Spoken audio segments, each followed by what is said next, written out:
But I wanted to get off the bus and run and grab one of those signs. And I remember seeing it. I asked my brothers, like, man, show me something. Show me something. Like, just betting that he's gonna, hit a home run. And if he hits a home run, we get a little tally in it. There's no reward. ドジャース優勝パレードの数日後にアンソニー・バンダがベースボールイズノットボーリングにゲスト出演し、多くのことを語りました。優勝の際の亡くなった兄への祈り、野球をやめようと思ったこと、レシアについて、そして大谷にまつわるコーチとの関係性など感動と笑いに包まれた対談となりました。略しました。Rather talk to more than Anthony Banda right now. Yes. Why is that? Because don't question it. Just accept it. Accept it. You're like, not supposed to say, why would that be? Well, because you're an interesting guy, and also because it's a perfect time to talk to you, because you are part of our family. And why do I say you're part of our family, Anthony? Because you have accepted to get the baseballs and boring tattoo. Yes. Yeah, absolutely. Yeah. So you had said, as you and Kopech both said, if you win the World Series, you get the baseballs and boring tattoo. We're still working that out. You have the spot too. I saw right, correct? Yeah. All right. And where is that, on the side? Yeah. It's gonna be somewhere along the rib cage, or I don't know. I might relocate it somewhere. Everybody seems to be getting a butt tattoo, so I might do that. Yeah, what is that? Wasn't that just a one-off? Was that the one person? Yeah. That was Miggy Rowe and Kirby. And I personally thought it was hilarious. I think it was a great time to do it, great memories. It stands for a really, great core memory of the season. And Kirby's he's told me he's always wanted it since the minor leagues. He's always told everyone that he would always get a Kirby character holding a trophy running. So I thought that was pretty cool because I'm a big fan of Super Smash Bros, the video game. Yeah. And so Kirby was a really good character there. So I thought it was cool. It fits. It was perfect. So he's obviously put a lot of thought into that. So it was pretty funny. So we had talked about this. Butt tattoo, was that hatched after the fact, or did you guys not talk about? Did everyone say, "Hey, anybody here want to get a butt tattoo"? I don't remember how it all came about, but I think it was during maybe going into the playoffs. I know there was an idea floating around that I had just heard about. But it was all jokes and just being funny. I didn't think he was, taken very seriously. But when Mookie had that tattoo artist there, it was like, okay, this is going to be serious. This is really going to happen. So, it's like I said, it's a good memory, good baseball memory. I did not know, and maybe I wasn't following close enough. So that was done at Mookie's party? Yeah, that was done at Mookie's party, yes. Wow. Yeah, everybody was getting, small little tattoos, and whoever wanted a tattoo would, just sign up and get a tattoo and stuff like that. The artist was great, good dude. But yeah, it was funny. It was a good time. Did you get one? No, I did not. No. Okay. All right. Did anybody get another memorable one that we don't know about? No. Everybody got their own uniqueness of tattoos. It was mainly the wives and stuff. But at the end of it all, I do just remember those two tattoos. The butt tattoos, because it was just hilarious. That's a good party. I gotta be honest. I have not thrown a party that had a tattoo. Yeah. How was that party compared to the one from year before? Same. Yeah. So last year, there was a few people that were jumping in the pool, Mookie's pool, and this year they had covered it with a platform. Basically have a dance dancing platform, and so it was nice. It was cool. Both parties are great. Mookie throws great parties. Everybody laughing, joking. It was a good time. It's good. It's good that you're the only team that gets a chance to practice World Series winning parties. Yeah. I saw somewhere that you almost retired at one point. Yeah. Right? I mean, what year was that? That was 2 years ago. 2 years ago. 2.5 years ago. Yeah, 2 years ago. That's crazy. Yeah. I mean, well, I had just not to taint anything, but we're good with it, and I'm at peace with it. But we had lost my brother November 2nd, 2024. No, 20. Hold on. I have 2022. So, and that off season, that was during the off season. That was the year I spent all year in AAA Rochester with the Nationals, and I wasn't throwing hard. I wasn't getting any out, swing and miss, or anything else like that. I remember telling myself that it wasn't as fun as as it was before. Just from a competitive standpoint. I always loved the game of baseball. So I essentially just took it upon myself. It was like, look, I think it's my last year. That was a lot for me in the sense of like mental grind, trying to keep it together, keep a smile on my face every single day, and trying to just be a good teammate, good person. And that was a year that really kicked my ass. It was really, really something where I was like, man, I've never been through something like this. It was really, really hard. As I said before, I helped out at a high school, my nephew's high school. The kids, they brought the joy out of me again. And they kept asking me if I was going to play. And it was just like, yeah, if I get an opportunity, I'll take it. Just wasn't really, hoping for much really, just because of the season I just had. As in this game, everybody's looking for the next talent, and everybody's looking for consistency. So, given the fact that I didn't really do much that season, that past season, I didn't think I was going to get an opportunity. So, fast forward through all the ups and downs and all, I'm glad I kept going, it's all quiet, and then finally get an opportunity with the Guardians.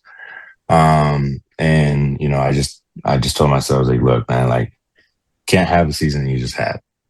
If you're going to have it and you're going to get your ass kicked, you might as well have fun with it, And so I went into it with such a great mindset where it's like I was just having a lot of fun getting to know the guys, getting to know the staff, getting to know the organization. It was another opportunity for me to learn. And I was ready for it, in the sense of just I was just wanting to have fun. I wanted to laugh. I wanted to enjoy myself. I didn't want to put so much stress about, making a ball club or anything. And, majority of guys that are on the cusp of the AAA big leagues, they put a lot of pressure, at least I did, to make the big league club out of camp. And typically that takes a lot of joy out of it, and I wasn't really worried about that. I thought I took the reverse role of man, I want to make the AA or AAA club. Let's see if I can do that first, and so I did. I made AAA, and then that team was so much fun, and I had such a great time there. And the Dodgers traded for me, and off I went. So it was a lesson of just a reminder of regardless of how dark it is, you just have to have fun. You got to have some light into it, and the sense of find the light, find some fun, find some joy into it, and good things are going to come. So, and I was happy. I was happy to, just continue working and continue getting to know the guys, continue helping, the younger guys in AAA. If I was going to stay there all year, I was cool with it. That was my mindset. I wasn't expecting anything. So just kept my head down, kept working and having fun at the same time. One of the common themes when I'm listening to you, it's having fun, but also learning, and maybe learning is having fun, right? Yeah. I typically have a lot more, fun in baseball when I learn something new about what I can do. You know what I mean? So like, when I got to the Dodgers, it was the slider. Everybody always told me I couldn't throw a slider just because of the way my throw was. And uh when I learned the slider, it was like a new toy. So I was having a lot more fun and I was having a blast. I couldn't wait to throw a baseball just to throw the slider, and it was something like that, something so small you know, and it took my mind away from, oh my gosh, I'm on the Dodgers, to all the extremes of, I'm sharing a locker room with all these greats, and the fan base is, amazing, and it's loud every night. And, it took all that away I wanted to get on the mound and just like, I could throw a slider. I'm going to throw a slider, and so that was the fun for me. And everything just kind of worked. It just fell into place, and just kept working at it, And, ultimately it got me to a point where, I looked up and it was at the end of the year. We're going into the playoffs. It's just like, geez, this is crazy, but let's just continue doing what we're doing. And, at the end of the year, we can look back and enjoy it. It's different. Yeah. There's no cookie cutter way. Everybody's different. They'll find their own way. No, and you always had a fastball, 100-mile-an-hour get hit, and it's like you're throwing it with one finger. Yeah. It's like, Well, but that yeah, they break it down. They break it down. They he's very good at what he does. Connor McGinnis, he's, like I've always said, and I've always will say it, he's the best in the business in the sense of identifying, and understanding what's going on with, a pitch that doesn't feel right, something that's off. He's very good at that. And, like I've always said, I wouldn't be where I'm at without the people around me. And he's definitely one of those people. So when you get to, this is a cliche question, but when you get to the World Series and you have these moments and you're sitting there, do you look back at that? Do you look back at like, oh, if I didn't take that turn, if I didn't dig in, if I didn't realize that there was more there, and I did retire. Did you ever have those moments in your head? Yeah. After the first one we won last year, I remember having a conversation with my dad. He was emotional. He was crying, or not crying, but he was very emotional. And he's not an emotional person. He doesn't show a whole lot of emotion. But he does let us know when he's proud. And I remember him telling me that you didn't give up, like you never gave up. And I wanted so bad to tell him, like I almost did. Oh, he didn't know? He didn't know? Well, he knew. He knew in the sense of like where I was at mentally, And so it was something special where it was like, man, like those are the moments where I'm like, if it wasn't for those kids, if it wasn't for that bullpen, if it wasn't for the opportunity the Guardians gave me, if it wasn't the chance that the Dodgers traded for me and gave me the opportunity, it wasn't for, there's so many different things going down the line, meeting Connor McGinnis, the guys taking me in right away and making me feel comfortable, all this stuff. I wouldn't have experienced any of this. Isn't that incredible? That's awesome. It's why I'm so grateful for everything that has been presented to me through baseball, through people that I've met along the way. That's why I never turn anybody away, because you never know what you're going to learn from them. Mm-hmm. You never know, and so I always take the time to, just talk to people. 5-minute conversation, 2-minute conversation, whatever it may be. Maybe you say something that helps out. You never know. So that's what we're all in this for, Sure, baseball's a game where we're out there competing, trying to win a baseball game and this and that. But, I think our meaning and our existence is so much more important than baseball in the sense of, a Mookie Betts, a Freddie Freeman, down to myself, somebody that just got there that has one day. Like, you never know. You never know who's going to make that impact or who's going to change your life forever. I'm so glad you said that. And, we've only you signed an autograph. Anthony Bena signs an autograph for a kid. You immediately become one of his favorite players, who you follow forever. So, yeah, and I always, and it's just me, my personality. Like any kid that comes up, I always try to make them feel comfortable. I always try to talk to them and see what they play baseball, what position, this and that. Like, I have a little conversation with them because, at the end of the day, they're standing in line forever. and they're paying money to come see me. Like if it was up to me, I'll do it for free, but at the end of the day, it's like, We'll edit these that are, out. yeah, at the end of the day, these are human beings. These are people. These are fans, and without them, we wouldn't be able to do what we do. Along those lines, sorry, go ahead. And, that's why I take the time to, just say hi, make a joke, make it funny, make something, so that way, they just don't walk away with an autograph. They walk away with something that, and he was funny. He was nice and whatever. And it's not about me. It's about them, and that's something where it's like, if I'm going to do this, I'm going to do it the right way. Was this any different than last year? And B, what was your takeaway from this one? This one was different because it was longer and I felt like there was a lot more people. And then it was different because we just did the back-to-back. That's something very special. And C, it was different.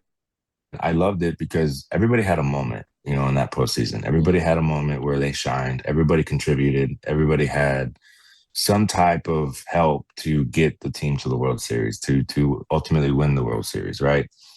And something that stuck out to me this year, obviously, the world knows about, 51 and, but I wanted to get off the bus and run and grab one of those signs. And I remember seeing it. It was like, we did it for 51.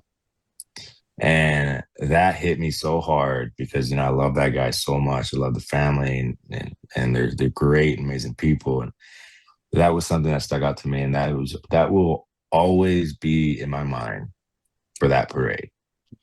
Always. And the celebration, I think was, I don't like to compare because each one was different.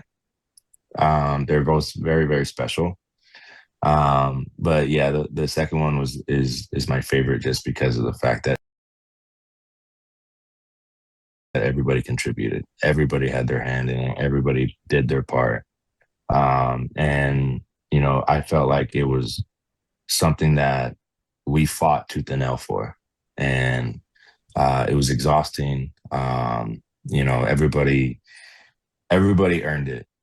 Everybody did. And then at the end, when I saw those signs, I was like, dude, this is what baseball's all about. This is amazing. Yeah, that Game 7 that you're going to remember. Yeah. I try not to get too emotional about it, but I don't pray for baseball, right? And I don't, I'm not, super highly into praying and all that, and I get it, but I remember I put my head down, and it was right before Miggy Rowe walked up, and I'm not lying, I swear, and I asked my brothers, like, man, show me something. Like, just, I don't ever do this, but show me something. And I look up and, there it goes. He hits it. And I look at Tanner Scott and I go, there's no fucking way. I just prayed to my brother and that just happened. And like, we're freaking geeking out.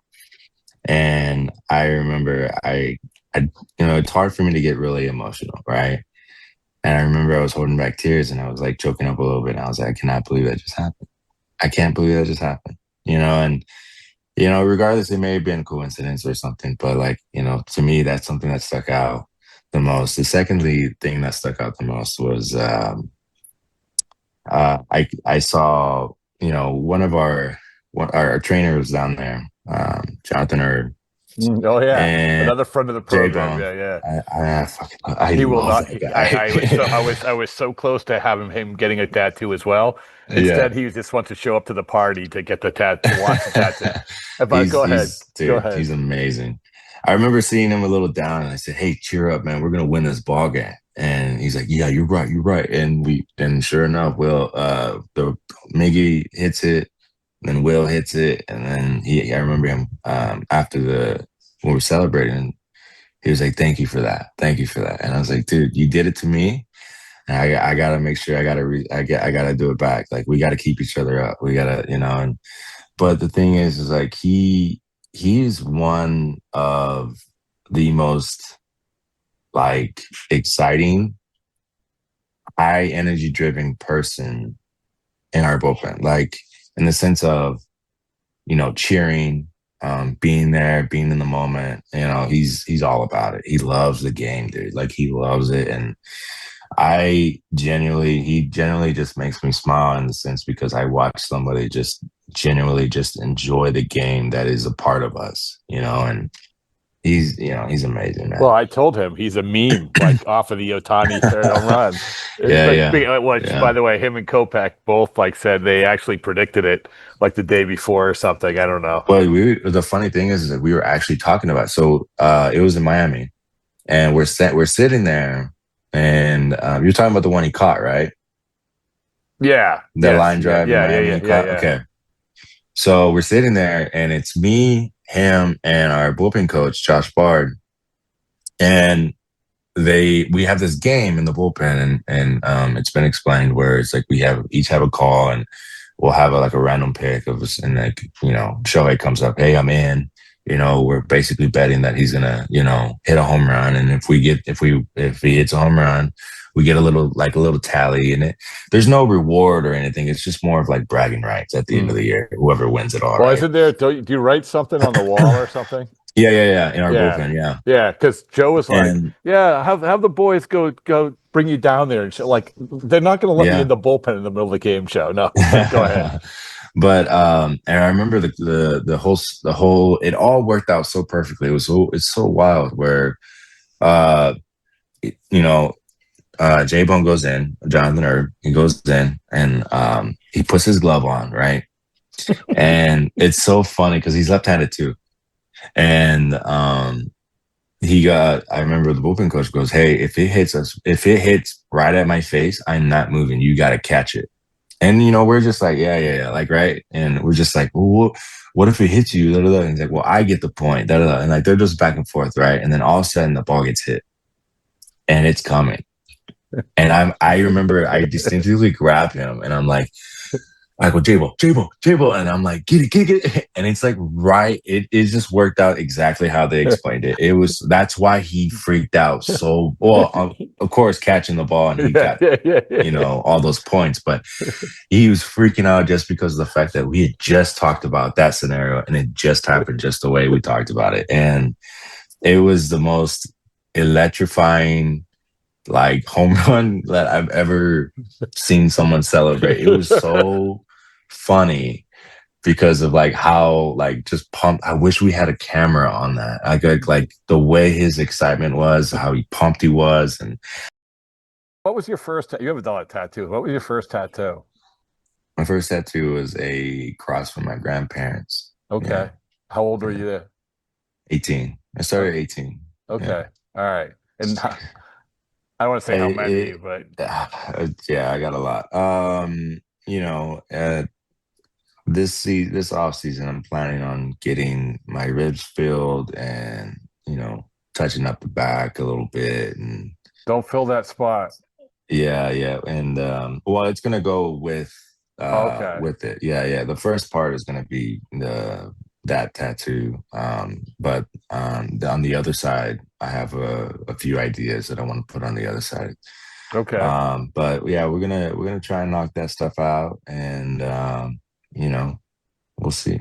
And listen, also, man, you had a great year. Another great year next year. It's all good times. All good times. It's all great times. Yeah, I appreciate it, man. Thank you. Hey, yeah, thank you.